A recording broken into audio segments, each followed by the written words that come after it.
RLD वाले लोग, मैं कुछ ज्यादा बुरा नहीं कहता उनको, नीतीश कुमार जी, ये साथ छोड़ के जाने वाले लोग हैं। बहाना एक ही है खाली, 27 तारीख को हम चारों बैठ करके निर्णय लेंगे, इसमें कौन सी धमकी। हरियाणा में भी आप उनको दे रहे हैं, कुछ लोग कह रहे हैं चंडीगढ़ असम में भी दे रहे हैं।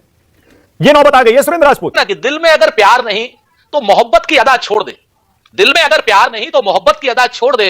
वार करना है तो कर, सीने पे कर, दुश्मनी कर, दगा छोड़ दे। थोड़ा बहुत अनुभव हमारा भी है, बादाम हम भी सुबह खाते हैं। कानपुर में पत्रकारों को कुटवा रहे थे राहुल गांधी खड़े होकर, उसकी जांच पूछकर। अब मानक गुप्ता अगर चले गए कहीं सभा में तो कांग्रेस के कार्यकर्ता हमला कर सकते हैं। मैंने फेंकी यॉर्कर और आपने उसको फुल टॉस बनाने की कोशिश की। भाई बाबरीवादी एकत्र हो जाएंगे उत्तर प्रदेश में तो बाबरीवादी मत जो है उसका विभाजन नहीं होगा। मिले मुलायम काशी राम, हवा में उड़ गए जय श्री राम। हाँ, हम कमजोर हैं, हम ये मानते हैं। नंबर 2, क्या हम चुनाव लड़ना छोड़ दें मानक भाई? क्या हम युद्ध में जाना छोड़ दें? आज आप उसी आम आदमी पार्टी की खैरात पर खड़े हैं। दोस्तों नमस्कार, स्वागत है आप सभी का। आप देख रहे हैं एसके डिबेट। दिल्ली समेत 3 राज्यों में आम आदमी पार्टी और कांग्रेस के बीच सीटों का बंटवारा करीब करीब तय हो चुका है। कभी भी इसका औपचारिक ऐलान हो सकता है। दिल्ली सरकार की मंत्री आतिशी, उन्होंने दावा किया है कि यह मैसेज आया है, अगर आम आदमी पार्टी ने इंडिया अलायंस नहीं छोड़ी तो आने वाले 2 दिनों में अरविंद केजरीवाल को सीबीआई का नोटिस आएगा और उनको सीबीआई और ईडी द्वारा गिरफ्तार कर लिया जाएगा। उन्होंने बोला, आम आदमी पार्टी को यह धमकी भी मिल रही है, अगर आम आदमी पार्टी और कांग्रेस मिलकर सीटों का बंटवारा करेंगे तो आने वाले 3 या 4 दिनों में अरविंद केजरीवाल को गिरफ्तार किया जा सकता है। खबर यह है, आम आदमी पार्टी और कांग्रेस में 3 राज्यों में सीटों को लेकर बात बन गई है। ये राज्य हैं दिल्ली, हरियाणा और गुजरात। वहीं पंजाब में दोनों पार्टी मिलकर चुनाव नहीं लड़ेंगी।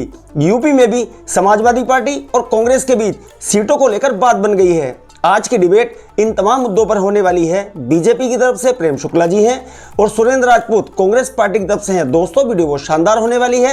आपसे अनुरोध है वीडियो को अंत तक जरूर देखें। वीडियो पसंद आए तो लाइक करें, शेयर करें, कमेंट करें और मेरे चैनल को सब्सक्राइब करें। चलो दोस्तों, मेरी डिबेट स्टार्ट करते हैं। चलिए शुरू करते हैं। मैं ये कहना चाह रहा था मानक भाई, कहते हैं ना कि फैसला जो भी हो मंजूर होना चाहिए। हाँ। जंग हो या इश्क हो भरपूर होनी चाहिए।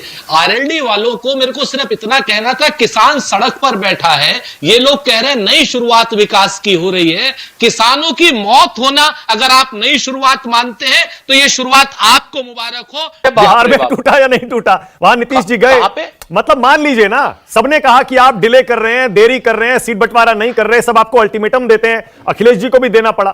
मैं ये कह रहा हूं, देर से ही आए सही, पर आप संभल गए। क्या आप ये मानेंगे? अबे जल्दी बोल, कल सुबह पनवेल निकलना है।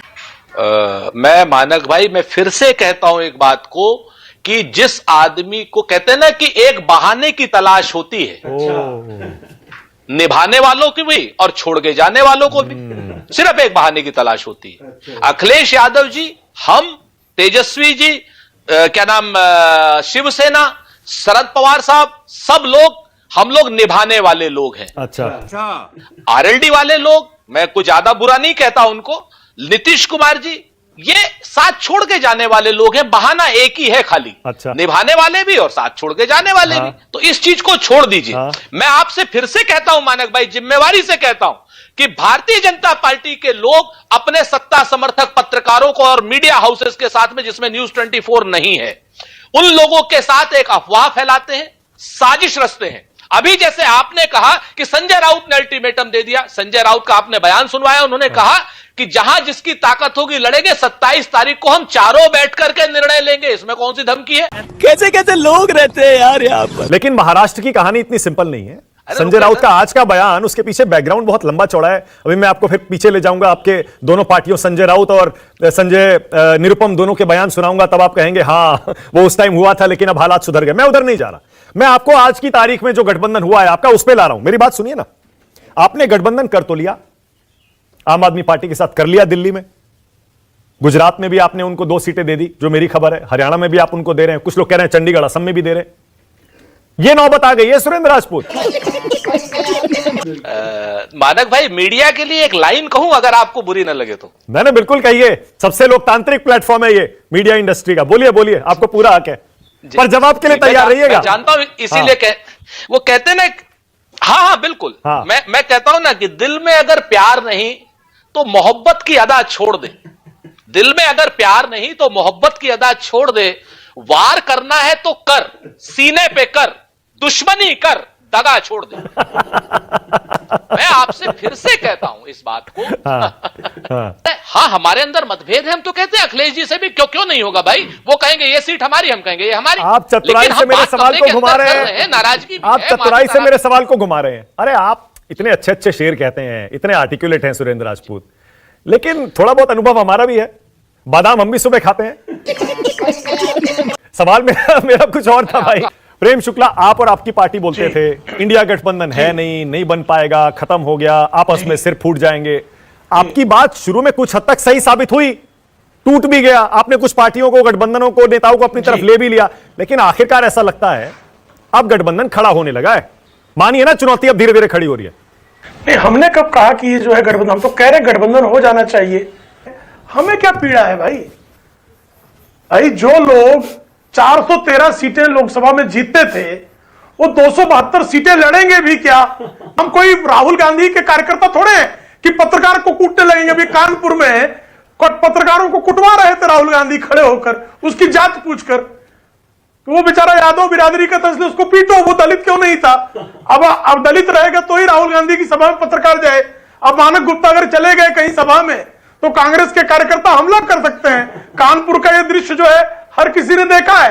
तो अगर कोई कुंठा की पराकाष्ठा में इस तरह हो गया हो कि पत्रकार की जाति पूछकर उसको पिटवाने लगे और कांग्रेस के कार्यकर्ता उसको पीटने लगे, तो उसके बाद भी अगर वो लोकतंत्र की दुहाई देता है तो भाई ये दुहाई भी जो है अत्यंत प्रशंसनीय। मानव गुप्ता जी, न्यूज 24 को अत्यंत प्रशंसा करनी चाहिए कि वाह, आप तो जात पूछकर लोगों को, पत्रकारों को पीटोगे या पत्रकारों के प्रश्नों के उत्तर दोगे। ऐसी स्थिति पैदा हो गई है। इस पर हम बिल्कुल पत्रकार के साथ खड़े हुआ कि नहीं हुआ? नहीं, बिल्कुल हुआ। मैं बताता हूं। नहीं, सुनिए, मैंने फेंकी यॉर्कर और आपने उसको फुल टॉस बनाने की कोशिश की। हमने कब कहा कि चुनौती नहीं दे रहे जी? चुनौती है उनकी। भाई बाबरीवादी एकत्र हो जाएंगे उत्तर प्रदेश में तो बाबरीवादी मत जो है उसका विभाजन नहीं होगा, इतना ही उद्देश्य है। लेकिन रामलला को अपना ईश्वर स्वीकारने वाले, जनता को जनार्दन मानने वाले, वो साथ खड़े रहेंगे। आपको तो ध्यान है 1993 में जब समाजवादी पार्टी बसपा का गठबंधन हो गया था तो नारा लगा था, मिले मुलायम काशी राम, हवा में उड़ गए जय श्री राम। लेकिन जब 2019 में बुआ बबुआ का गठबंधन हुआ या 2017 में दो लड़कों का गठबंधन हुआ, इन दोनों गठबंधनों में पहले गठबंधन जो 2017 में हुआ, उस 2017 के गठबंधन में समाजवादी पार्टी 218 सीटों से गिरकर 42 सीटों पर रह गई और कांग्रेस। प्रेम शुक्ला, एक सेकंड, अरे प्रेम भाई रुकिए ना, एक मिनट। नहीं, आप पता है, आप देखिए, आप पता है क्या कोशिश कर रहे हैं, मैं आपको बताता हूं आप क्या कोशिश कर रहे हैं। देखिए, लेकिन भाई मैंने दिल्ली पर सवाल किया था, गुजरात पर सवाल किया था, आप यूपी ले गए। यूपी आपको सूट करता है क्योंकि वहां आपको लगता है आप मजबूत हैं। दिल्ली पर भी आ रहा हूं, दिल्ली पर आइए। अब दिल्ली में आप ही का आंकड़ा बता रहा है कि 2014-2019 में 57% वोट भारतीय जनता पार्टी को अकेले मिले, 22% वोट कांग्रेस को मिले, 18% वोट आम आदमी पार्टी को मिले, 22-18 जोड़कर 40 आप ही गिना रहे हैं। दिल्ली में कौन सी परिस्थितियां बदल गई हैं? ठीक है, ओके। सुरेंद्र राजपूत कुछ कहना चाह रहे हैं, बोलिए सुरेंद्र।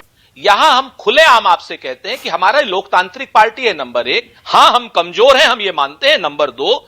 नंबर 3, हम ये मानते हैं कि अहंकार में हम नहीं है, अहंकार में एनडीए है, अहंकार में नरेंद्र मोदी जी और उनकी पार्टी है। हम लोग तो लोकतांत्रिक लोग हैं, हम अहंकार के खिलाफ अहंकार बहुत बढ़िया, गठबंधन। बहुत बढ़िया। एक और सवाल, ये बात अपने आप बहुत बढ़िया। एक सवाल और सुरेंद्र राजपूत। ओके, अब आपने हाँ। गठबंधन कर लिया, मैंने आपको गुजरात का भी नतीजा दिखाया, दिल्ली का भी दिखाया, हरियाणा का भी दिखाया।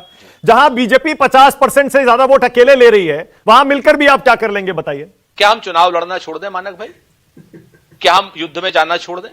क्या हम ये मान लें कि 2014 से पहले आपके फार्मूले के हिसाब से तो 1984 के बाद भारतीय जनता पार्टी को चुनाव ही नहीं लड़ना चाहिए था? सिर्फ 2 सीट थी उनके पास, बाकी सब जगह जमानत जब्त, दोनों जगह से अटल बिहारी वाजपेयी की जमानत जब्त।